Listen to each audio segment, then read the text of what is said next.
Europe's medieval cathedrals are not just architectural wonders, they are human stories of triumph and tragedy, dreams and hubris. 1,000 years of cathedral building shaped modern Europe, as well as influencing art and culture around the world. But how did the builders of cathedrals want to shape the future through their visions and efforts? And is our present something they would embrace or revile? Welcome to Future Perfect, a new podcast that spans topics as diverse as history, architecture, archaeology and culture, arts and sciences, technology, and futurology, and seeks to find connections between past, present, as well as our potential futures. Please like, subscribe, and share links to the channel, or buy me a coffee if you like these videos and want to see more. Emma J. Wells is an expert in the research and historical context of ecclesiastical and secular historic buildings. She has 15 years experience within the historic buildings and built heritage sector in a career that spans both consultancy and academia. She is also a broadcaster and author. Her book, Pilgrim Routes of the British Isles, was released in 2016. Her most recent book, Heaven on Earth, The Lives and Legacies of the World's Great Cathedrals, was published by Head of Zeus in 2022. Emma is also a regular writer for Church Times, Tudor Places, BBC History, History Today, Minerva, History Revealed, BBC Countryfile, and Welcome to Yorkshire. She also acts as a specialist tour guide, unravelling the history of architectural sites across the UK. Now, Emma, I've been looking forward to this for a long time, and I'm sure I have left a lot out because you've got a career absolutely stuffed with extraordinary achievements.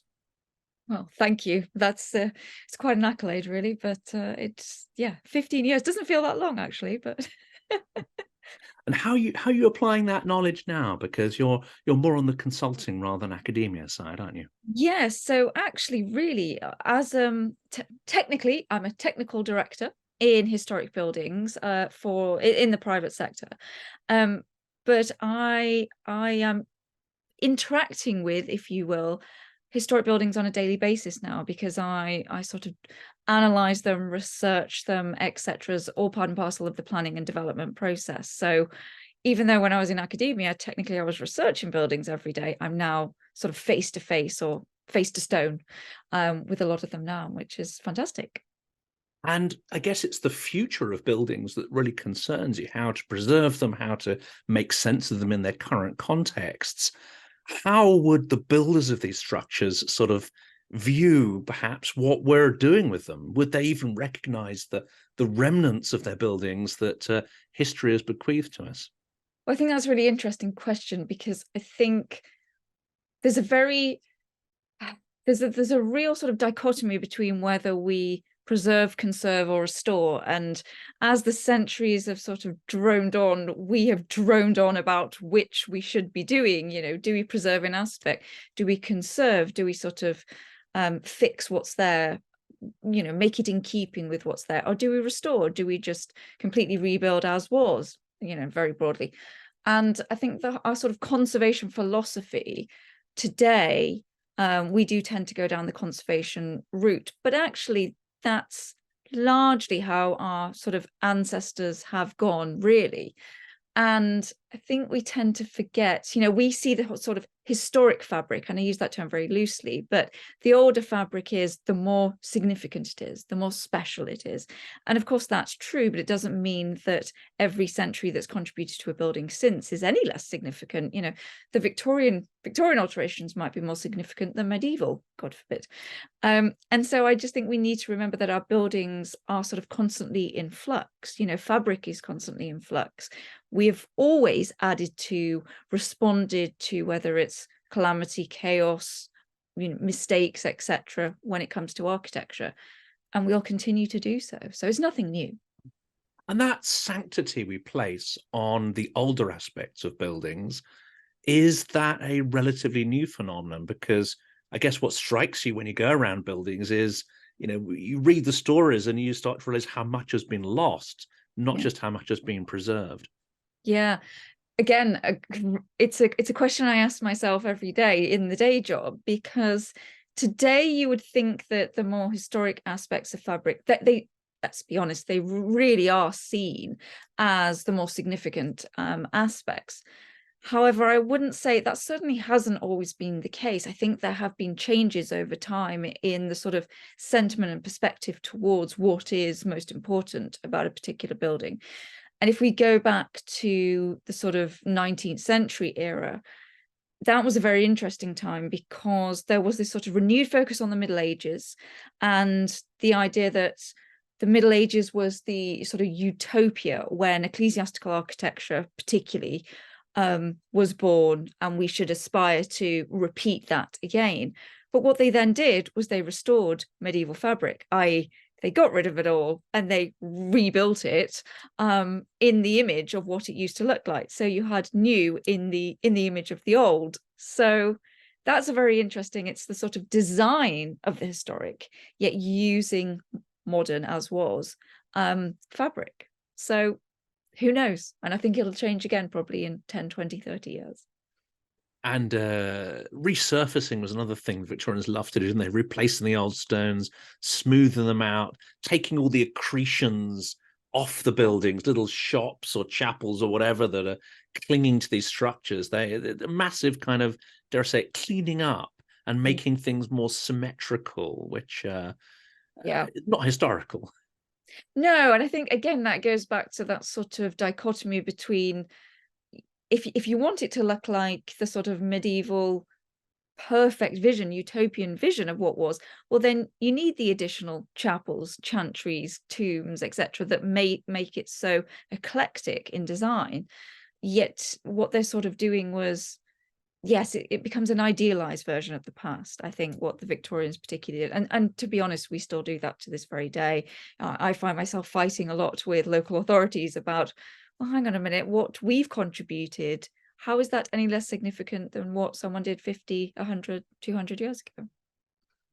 And if we go back to the origins of cathedrals, back before the Middle Ages, to the Roman origins, I guess there's not a huge amount of that infrastructure left, but perhaps in parts of Italy and in Hagia Sophia, especially, which, of course, you write about in your book, we can have a template of perhaps what a purer architecture looks like without the sort of the medieval sort of mess and evolution and accretions of different styles.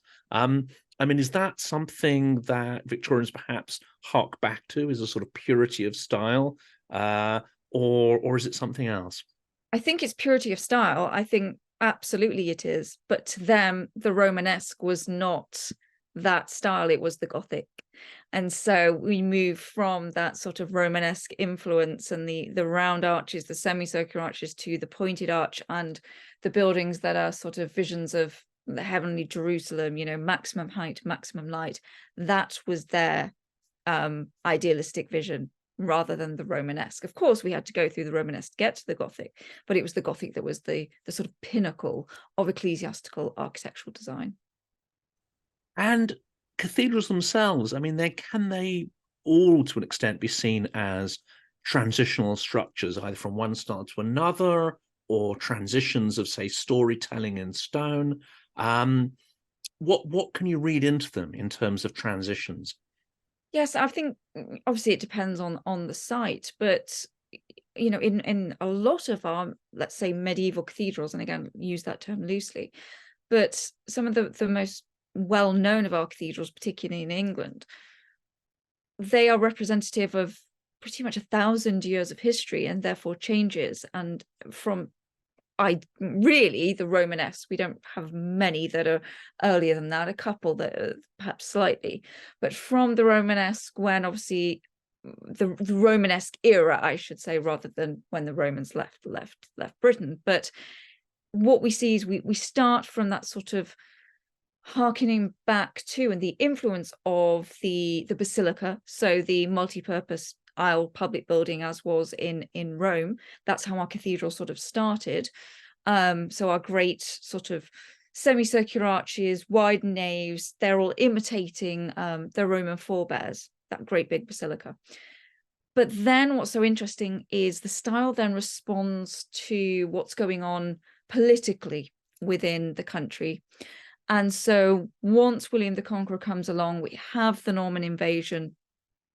a lot of England now sees itself as with a new identity, essentially English. Once the sort of Normans have settled down and they become Anglo-Norman at least, then they try to define themselves through architecture, through the architectural style. And so with that, there's an incredible vigor around architectural patronage. And so what they do is they build a whole host of new buildings, you know, as well as roads, so there's better travel and ideas can disseminate quicker, castles, and then they reorganize the diocese, and as a result they build their cathedrals at the sort of center of these dioceses. And therefore we start to see sort of late 11th and into the 12th century, which therefore is starting into the Gothic era, the sort of first time that cathedrals had been built on their own, as in one single structure from the ground up, whereas before they were sort of reconstructions of earlier buildings, extensions to earlier buildings. And that's really what became this sort of era of usurping the Romanesque, but the start of perhaps is what can be argued as one of the greatest architectural achievements of Western civilization, which is the Gothic period.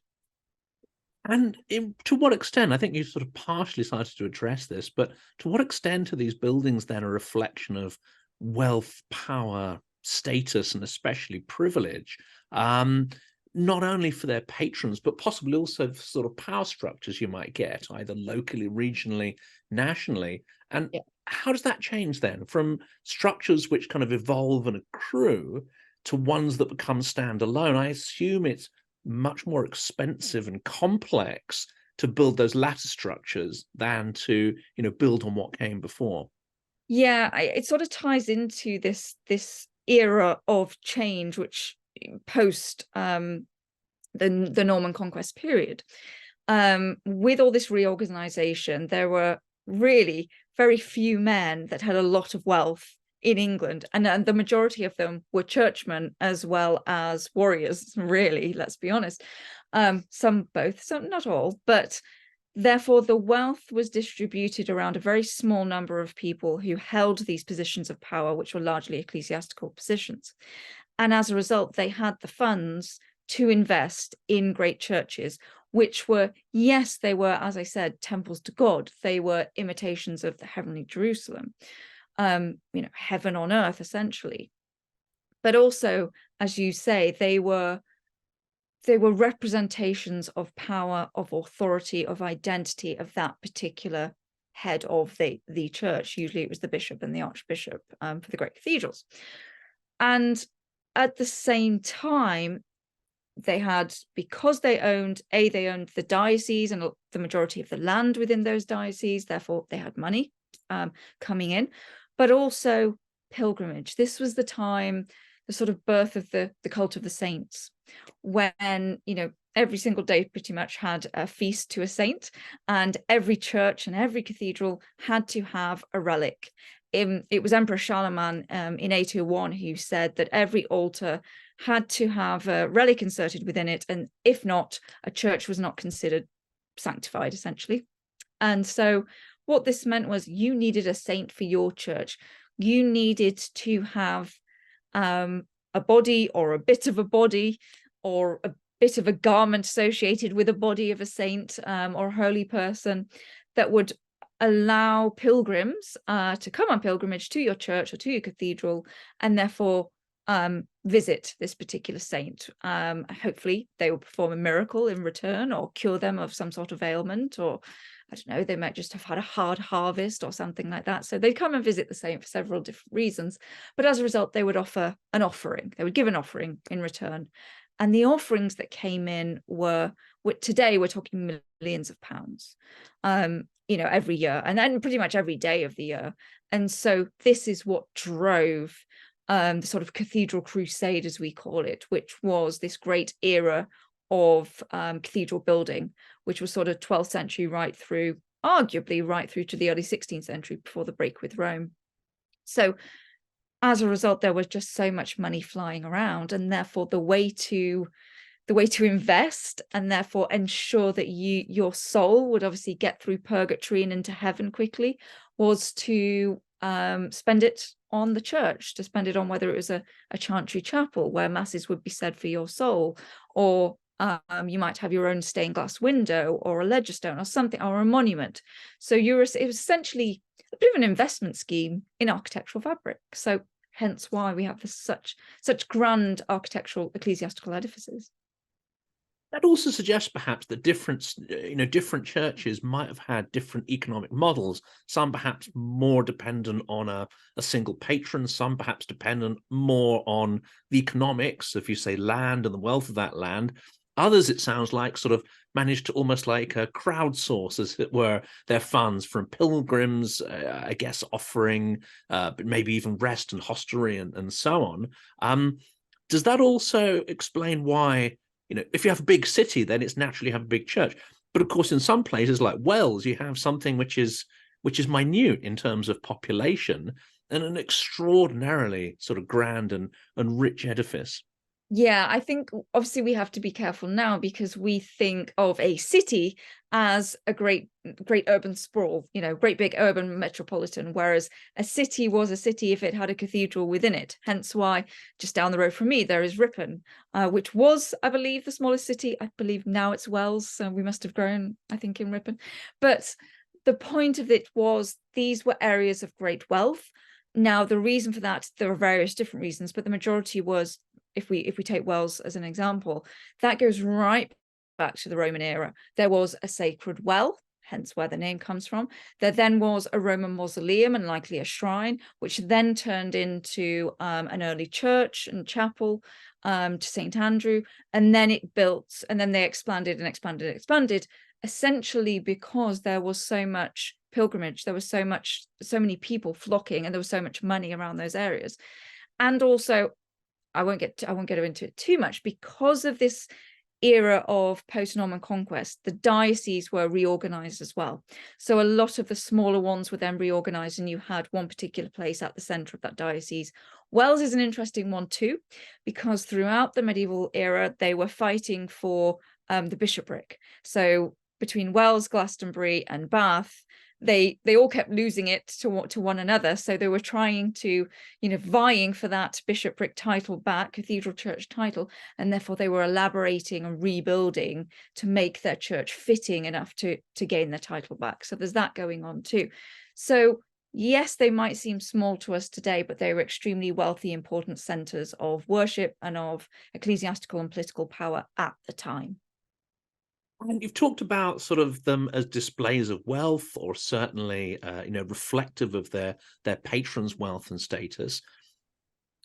Are they also reflecting or trying to communicate to the world the sophistication of their technologies and so on? I know it's difficult from our perspective in this time to look at them and see high technology as part of it. But in the construction, even in the clocks and so on that some of them still possess, is there also that desire to almost show off cutting edge craftsmanship, skills and technology?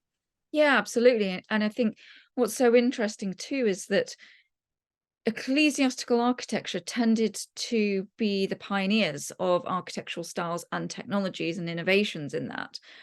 And then it filtered down to secular, as in non-religious in this sense, but and sort of residential dwellings, etc., and your manor houses and your palaces, etc. But really, it was ecclesiastical architecture was the pinnacle of architectural design. And yes, I mean, although today we might see them as being a bit, behind what we have today, well, the architecture we have today. Well, could we build a cathedral like York or Canterbury or Wells or Salisbury, Winchester, Durham? I don't know if we could do that today. I'm not quite sure in our, given some of our architects today or builders today, construction workers, I don't know if we could do that. So actually, they really were quite at the forefront of technology, and they didn't have machines like we do today, but they had their own designs. They had windlasses, which were great winches. Some of them still exist in Peterborough, Salisbury, and Beverley. You can still see the great winches that hauled up to build the great towers, etc. And actually, yes, they were innovators in technology, but it was all very basic. It was all we didn't have the idea of the architect until sort of 16th century. We had the master mason, who was more an engineer and a geometrist, really. So it's very much based on proportion and symmetry. So actually, at the sort of fundamental root of it, it's very simple. Now, going on to talk about innovations as well, yes, we see that within this architecture. We see some of the greatest solutions, architectural solutions to issues, to problems.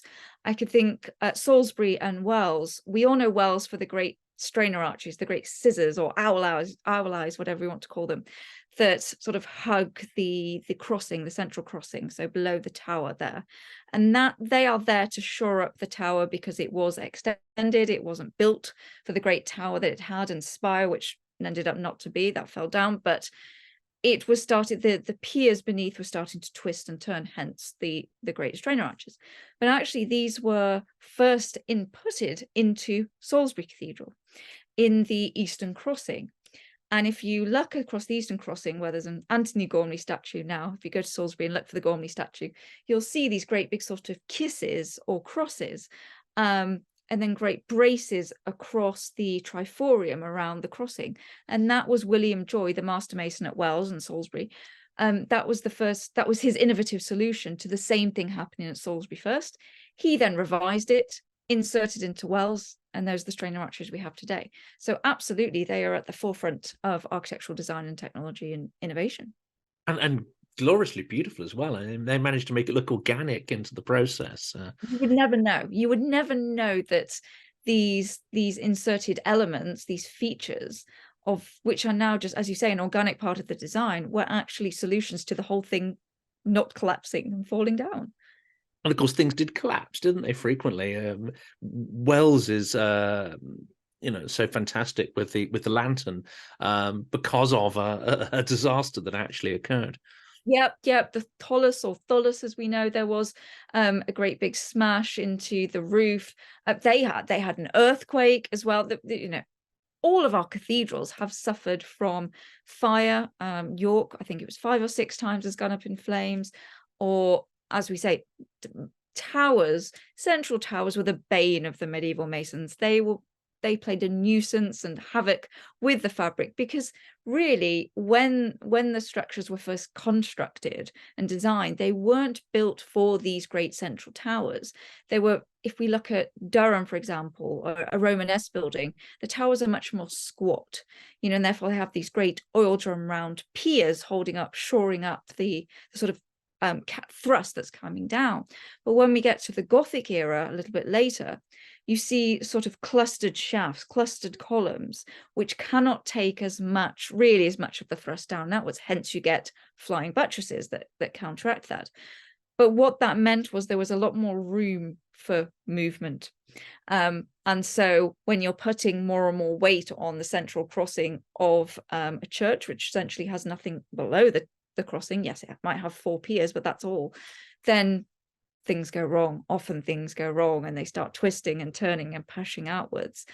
And obviously, of course, this is all largely down to the fact that this cathedral crusade was trundling along. They were all trying to outdo one another, these great cathedrals. They're all, keeping up with the Joneses, if you will, of the medieval era.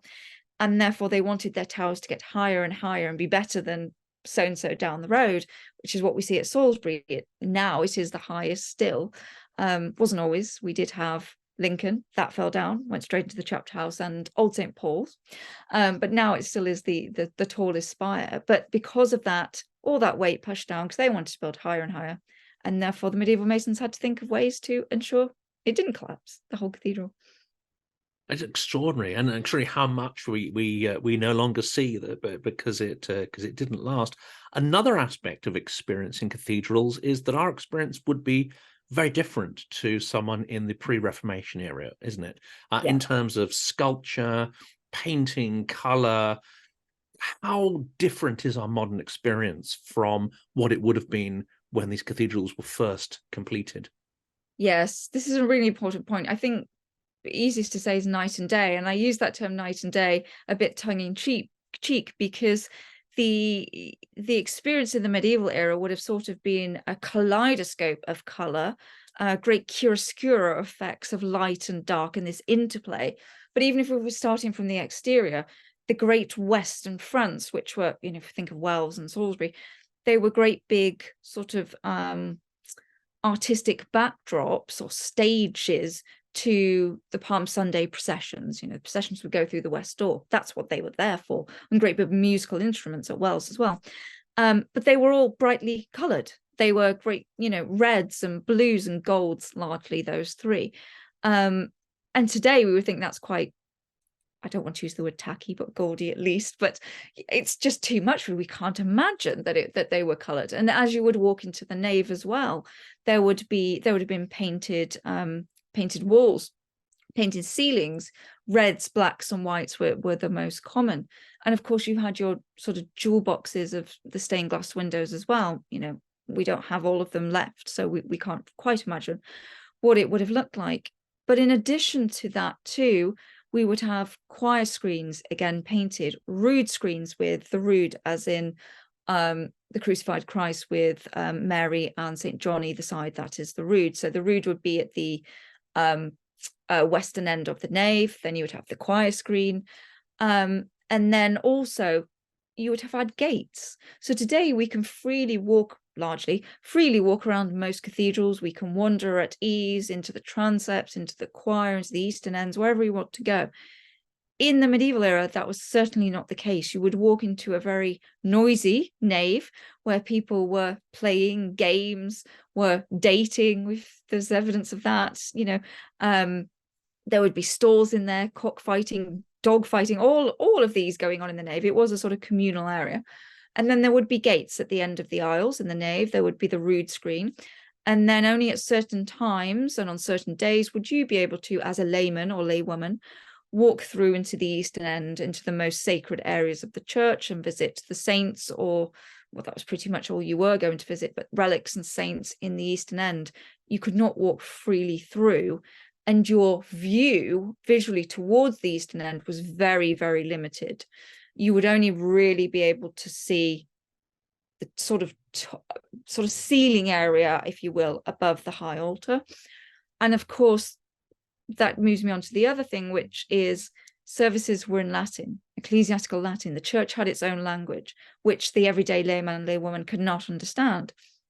And so the services would be going on, particularly the mass. They would hold up the host, so you might be able to see as they hold up the chalice, if you will, and that's it. You're not understanding what's going on.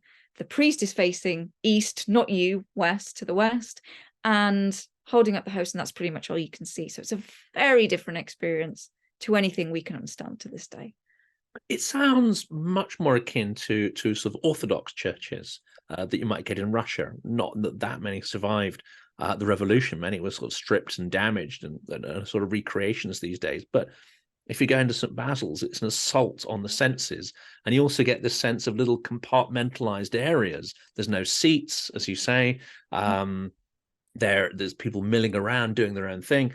But then if you look through to where the privileged are, those, as you say, who are privileged to sort of understand what's going on, they don't necessarily share that privilege. You're supposed to observe and have this assault on your senses, a feeling that you've transcended into another world, but you're not necessarily meant to comprehend or think too much about the experience, but just sort of absolve yourself into it, as it were.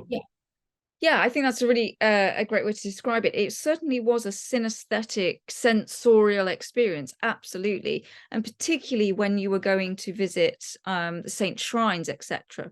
My own PhD looked at the impact of the sensory experience on the pilgrim within these great churches. And you can see that medieval cathedrals particularly, well, actually, and even parish churches, they did have their own pilgrim routes within the church itself, and they had certain windows positioned at certain areas.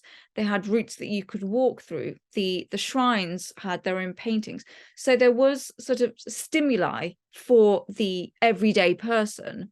That's certainly the case. But when it came to the offices, the everyday services, because we have to remember that whether they were monastic churches with monks or secular churches with a chapter of canons, these were still working churches, if you will, services going on during the day. And that was not for the layman and laywoman to partake in, really. As you say, it's there to the sort of absorb and be a part of, but not to engage in, particularly back and forth. So I think you're right that they are very much like Orthodox churches. We see a lot of how they originally looked, and we can understand them if you go to Central Europe largely. Of course, they didn't have the Reformation like we did, the break with Rome, which effectively got rid of a lot of the fabric that would allow us to experience that similarly. But if you go to those churches, they are a sort of assault on the senses. They are extremely painted. And as you say, the sort of experience is far more segregated than we can ever imagine today.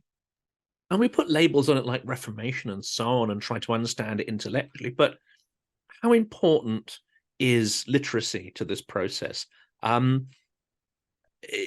These sort of cathedrals, it sounds, the description you made is that they are stories in glass and stone, and they're designed for people who cannot read or aren't encouraged to read the printed word. They have to absorb these narratives in a visual way.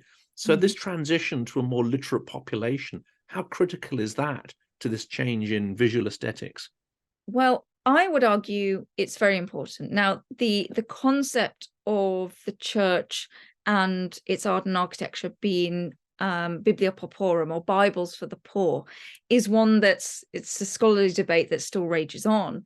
But if we look at the great stained glass windows, a lot of them were commissioned by, particularly in the naves, for local guilds, local men and women essentially were paying for a lot of the glass.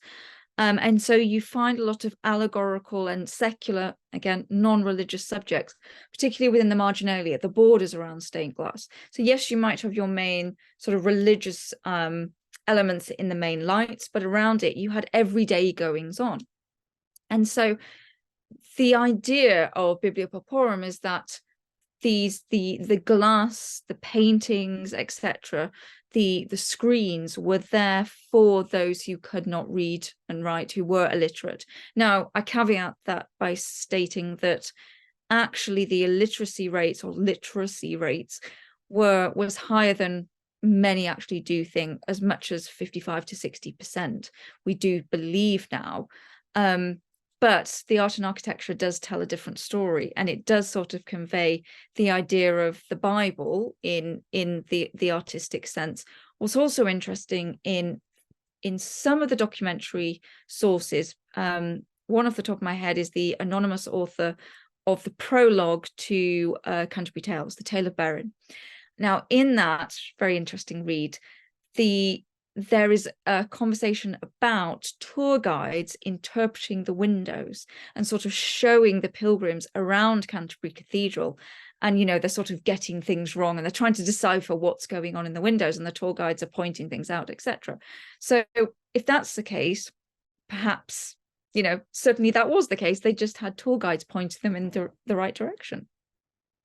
So sort of vocalizing the stories, they can't even rely on the visuals for people to understand them. They have to tell the story. And that leads me on to another thing, because clearly you've got symbolism there that reflects, just say, Bible stories. It reflects an idealized way to live, a set of moral codes and so on.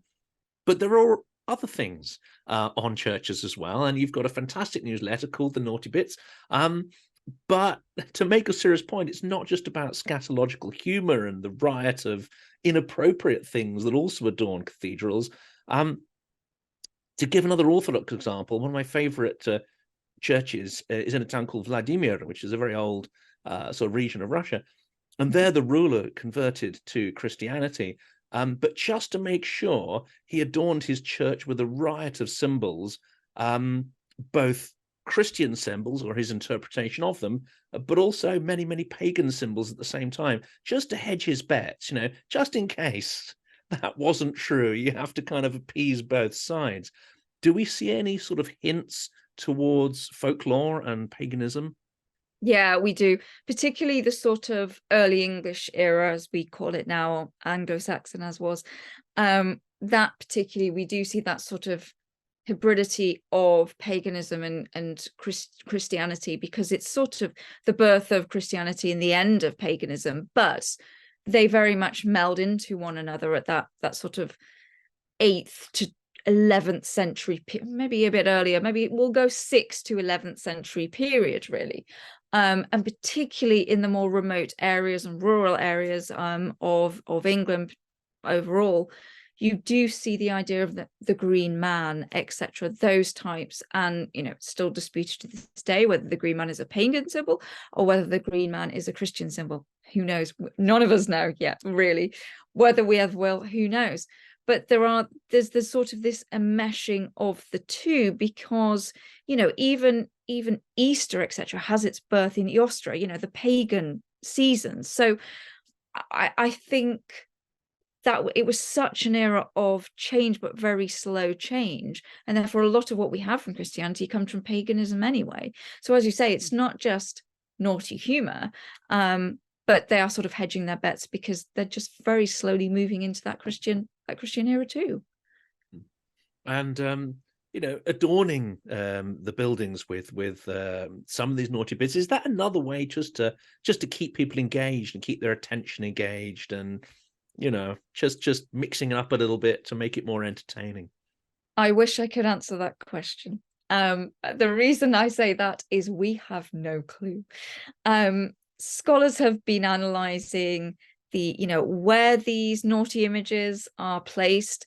The first idea was that they are, because they're on the exterior, sort of corbel tables, etc., they are there to ward off the devil. However, you find them inside as well, so the devil must have got inside. If that's the case, doesn't quite make sense. And then you find ones, I can think of a great one, up in the choir stalls of Ripon Cathedral. And I had to get a friend who used to work at Ripon, and he's 6'6", and he had to take the photograph himself. I couldn't have seen it, and my lowly 5'2", you know, I wouldn't have known it was there. So the point of that is it's very well hidden. So why is it there? Is that just a humorous carver and he wanted to do that? There are some, going back to Ripon too, now there are on some of the misericords, there are some very interesting, naughty, funny, and allegorical type images. So because we get a lot of these secular, as was non-religious depictions on misericords, where, you know, largely the monks or canons are, well, why do you have these everyday prosaic images when surely they should be biblical images? Well, many think that, and I do subscribe to this theory a little, that they're sort of warnings that if you don't, stay in your habit, following the religious habits, you will stray from that path, and this is what will happen to you. So I do think there is something in that sort of warning. Others think they are apprentice pieces. I'm not convinced of that. I just think it depends. I think it's a real case by case basis, but we've always inserted funny, humorous images into our architecture. Why stop now? We're still doing it. So yeah, that's my theory. And is that, I mean, looking at these, do we know anything about the builders? We know a little bit, I guess, about the people who commission the buildings, a little bit about the patrons, and perhaps their motives are relatively clear. Do we know anything about the people who actually constructed, which, as you say, may be relatively simple principles, but they're not simple projects? I mean, in terms of logistics and bringing it all together, and materials and the skills that are required over not just one lifetime, but several lifetimes to complete a building like this.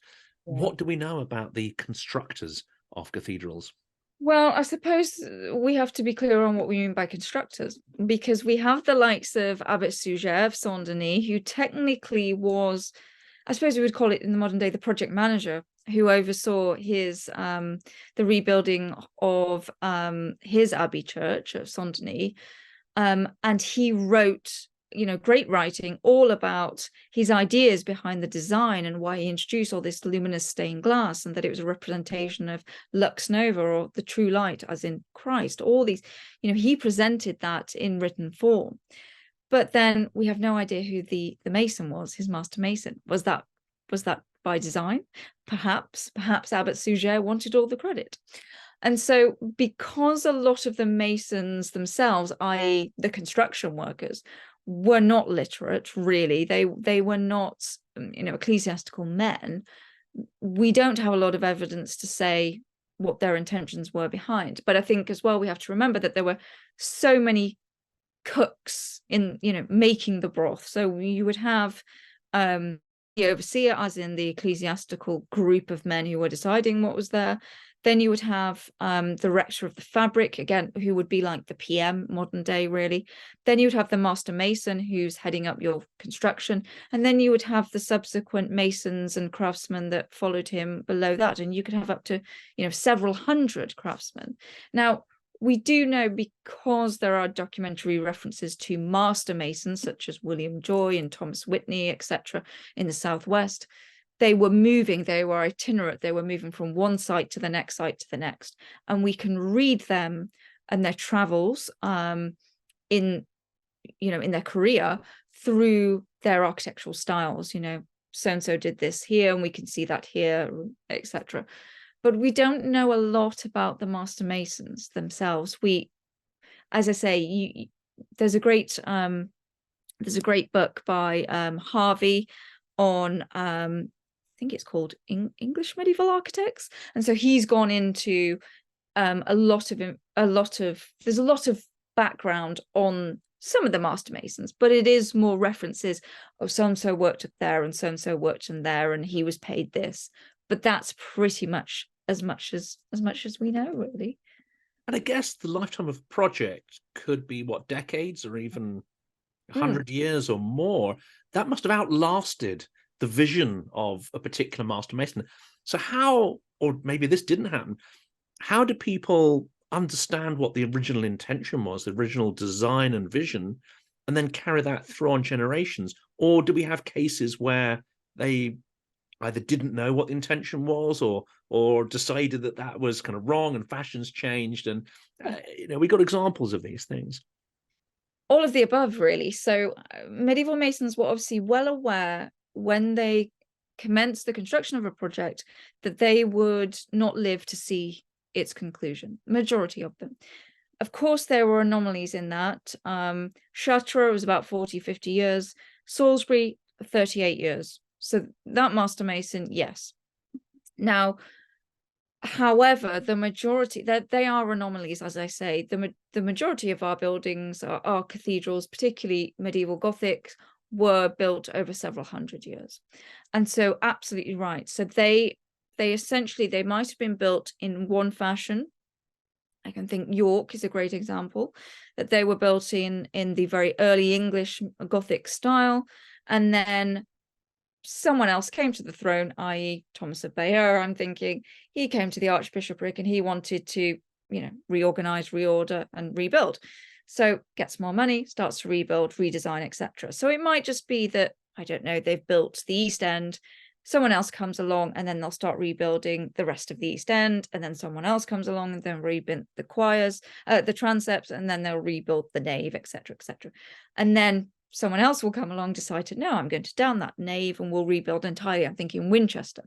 They essentially put a sort of envelope around in the perpendicular style of a much earlier nave. So changing fashions has a lot to do with that.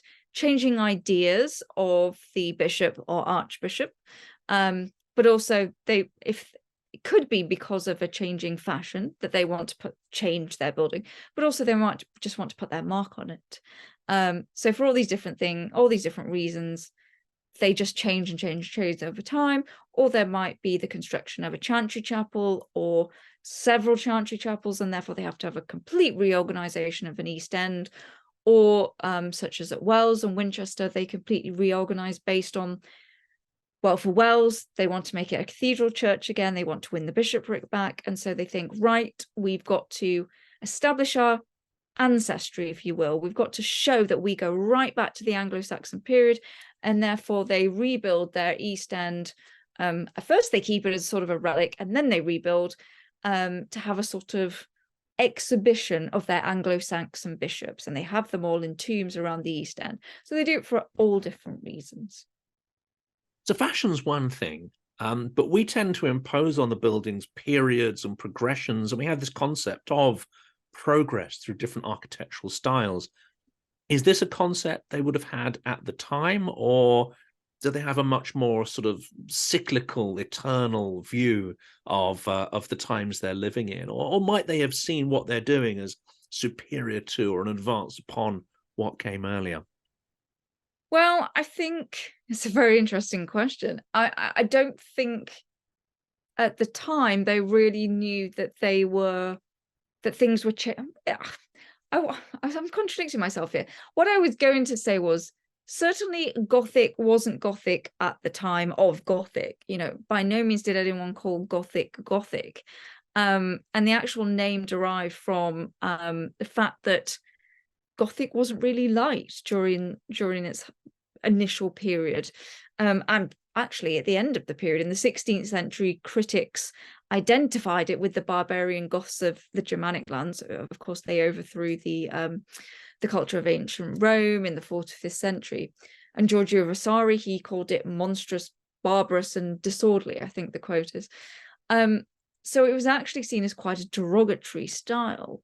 Now, the reason, so that we know that the Gothic didn't really exist as a concept, but we also know that many of these great churchmen wanted to keep up with the Joneses. They wanted to implement their, the new fashions, the new styles. And so, for example, when we see the move from semicircular arches to pointed arches, to the ingredients of Gothic, as well with flying buttresses and rib vaulting and all that, because it's going on down the road, or because they're seeing it, or a master mason comes along and he's done X at another site, they want to be at the center of all that. They want to have the most innovative, architecturally forward-thinking a structure. Of course they do, like they still do to this day, I think. So I think inspiration was key, and fashion was very much key to how these styles evolved, but it certainly wasn't a very clear-cut linear progression as it is now. And as we have to periodize them, that's just for ease as scholars, I suppose, but they have become very much boxed in. I think the only era I would say is very much clear is the perpendicular, the end of the Gothic, because what happened was the plague, the Black Death, came along in the 1340s. As a result, wiped out many of the master masons, many of the apprentices, etc. They just didn't have the manpower to keep building, and as a result, there was a break of several decades. So when cathedral building commenced again, they had to retrain, which was very lucrative because you only had half the population before, so that was great. But the style was very different, and it was very different because they'd been influenced by different areas, travels, etc. And this new breed of master masons, and therefore the perpendicular is very rigid, very solid, very robust, very different to what we saw earlier, which was decorated, geometrical Gothic. And that really gives rise to the question of why certain things have survived, why certain remnants have survived in some places and not in others. It seems that sort of, fashion or understanding of its value is maybe not the reason why.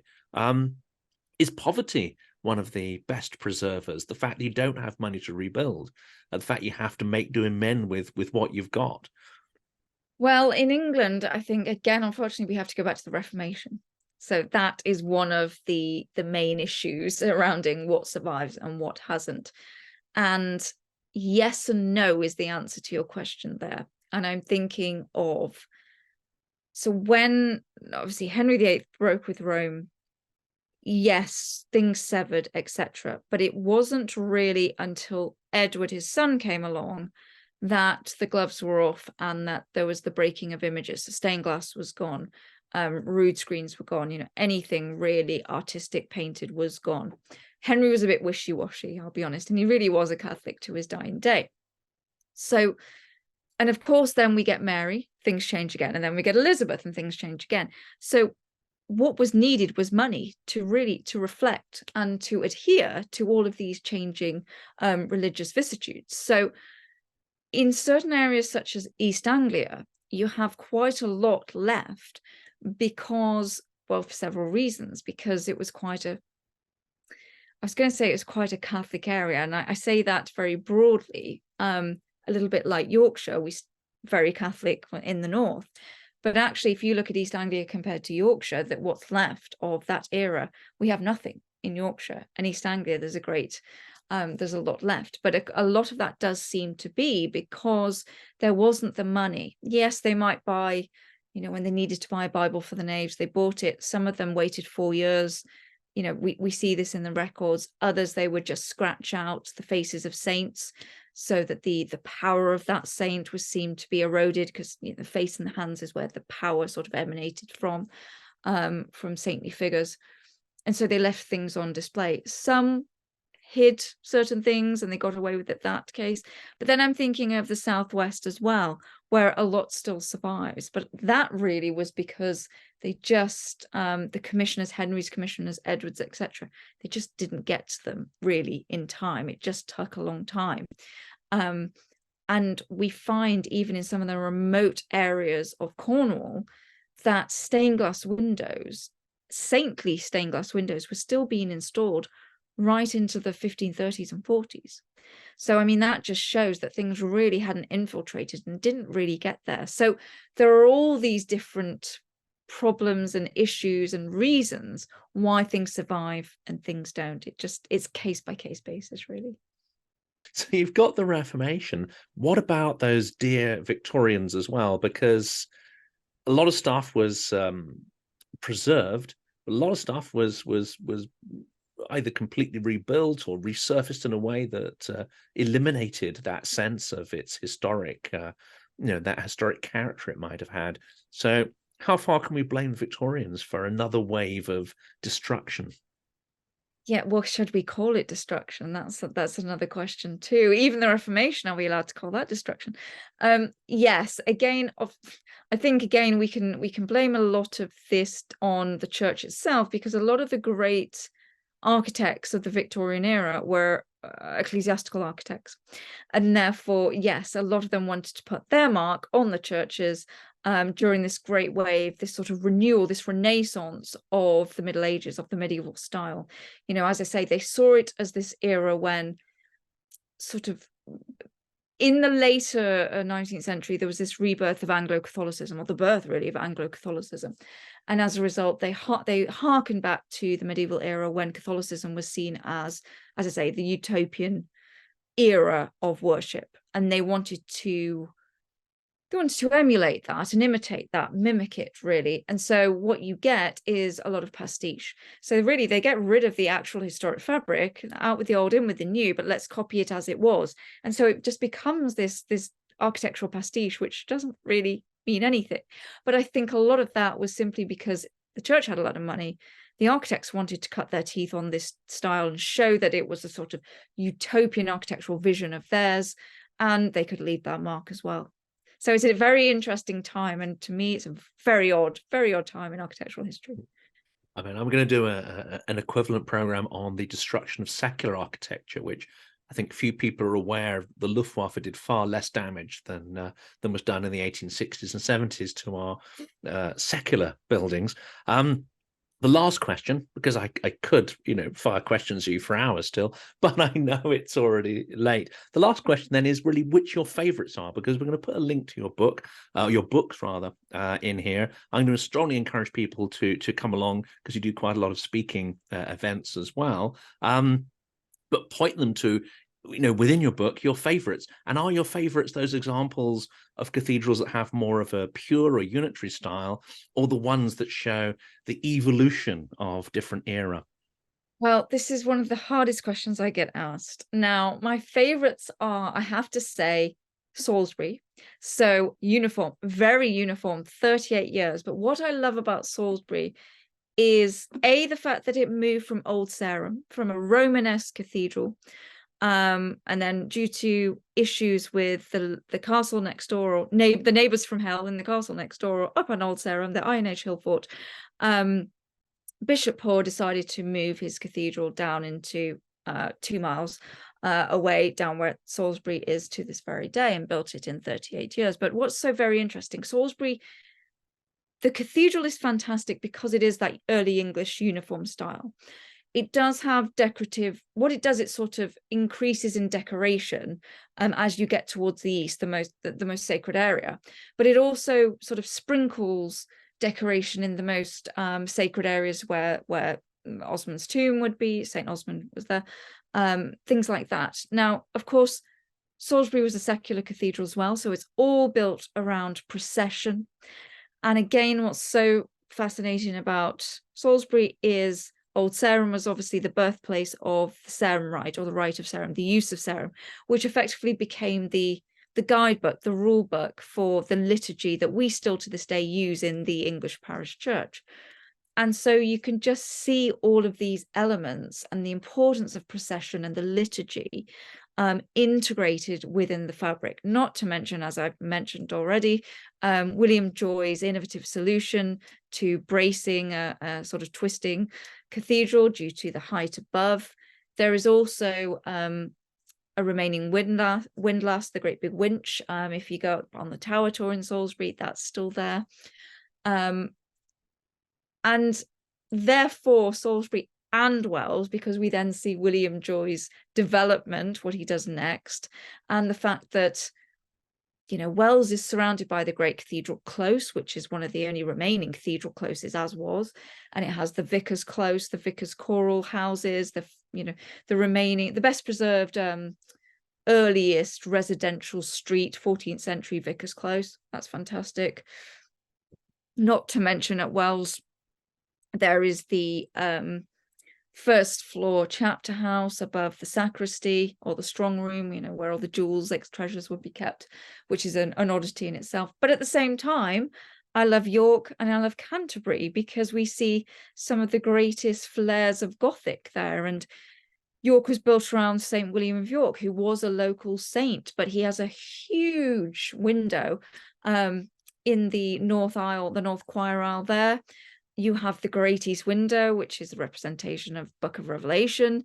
And then you have St. Cuthbert. So you have a sort of triptych of the sort of northern church in stained glass in this artistic form. And then Canterbury, of course, because of one of the earliest Gothic buildings as well. And the whole is sort of a super shrine of St. Thomas Becket. So I could go on and on, but they're all my favorites. Well, it's absolutely wonderful, and I recommend people sort of look those up, because there's some fantastic images in the book. We're going to sort of list some of those out in the description in the video. Emma, it's been a huge privilege sharing your knowledge and passion for the subject, and I very much hope we get to talk in future and extend the conversation further. But for today, thank you so much for sharing that with us. Fantastic. Thank you ever so much for having me.